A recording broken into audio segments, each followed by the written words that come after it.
challenges first. Clinton, what have you seen as far as the challenges in meeting these initial rule that are coming up? From a vendor standpoint, we haven't seen a lot of, Epic hasn't dictated a lot of, thou shalt not do this or that. Most of it has come from internally, from our own security people, and getting them convinced that, these new apps that we're going to be developing are safeguarded correctly. So we use OAuth 2 to interrogate the user that grabs that information from Epic, plus the Infor OS has its own OAuth 2 server that we can do duplicate authentication. So yeah, that's a good point, that we do say third-party apps, and there are business associate agreements that are fairly strict for the normal sort of healthcare things we do. Now we're introducing this new third-party apps type of application, and I think there's still some gray areas there that I'm not sure who's going to be responsible for those. Let's say Phil.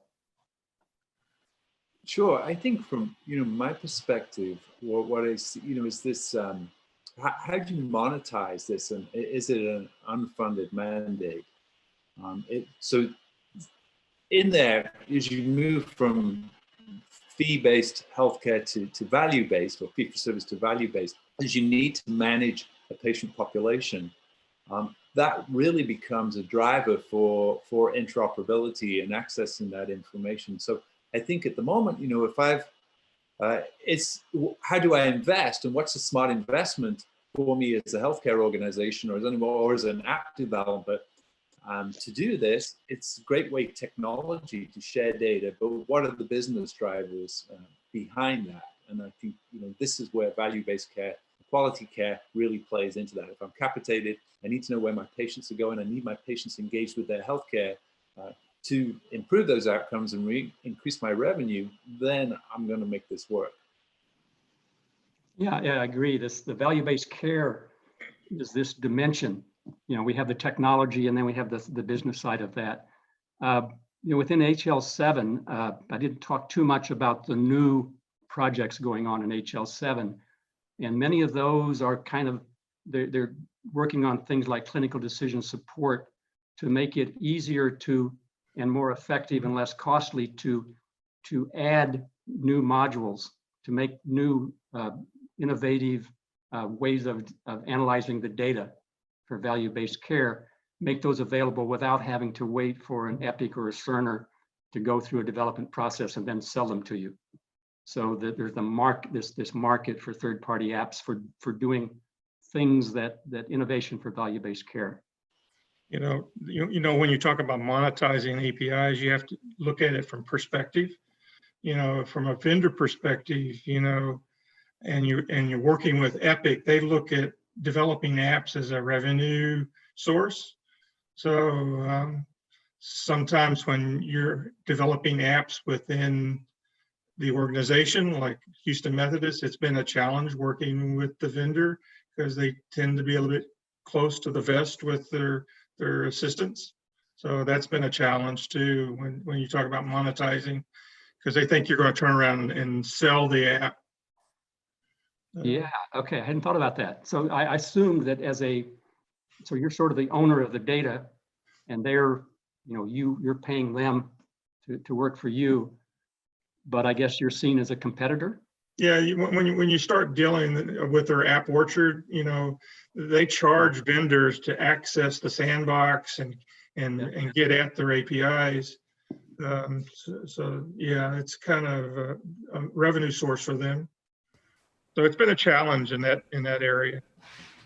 I've heard that Epic and maybe Cerner have lowered the cost for integrating apps with their system, just because of the Smart on FHIR and those standards that were much more before. The cost was much more before than it is now. I don't know if you've I experienced don't that. know. I don't know. I haven't experienced that. Yeah.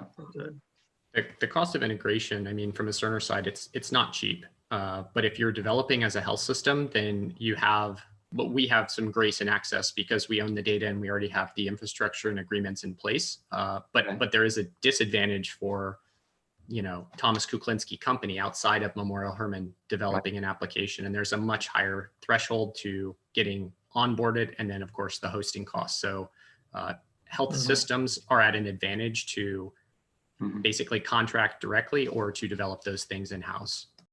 Is that integration process simpler? It seemed like it should be a simpler process than it would have been before.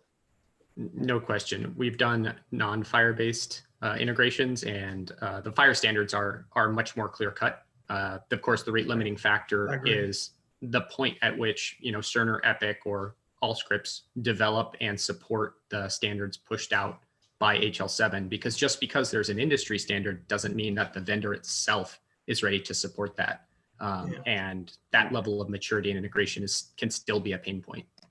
So what have you experienced as far as how much? I know I've seen the charts for how much, what parts of the FHIR standard are covered by Epic and Cerner. What's been your experience with things you were trying to do?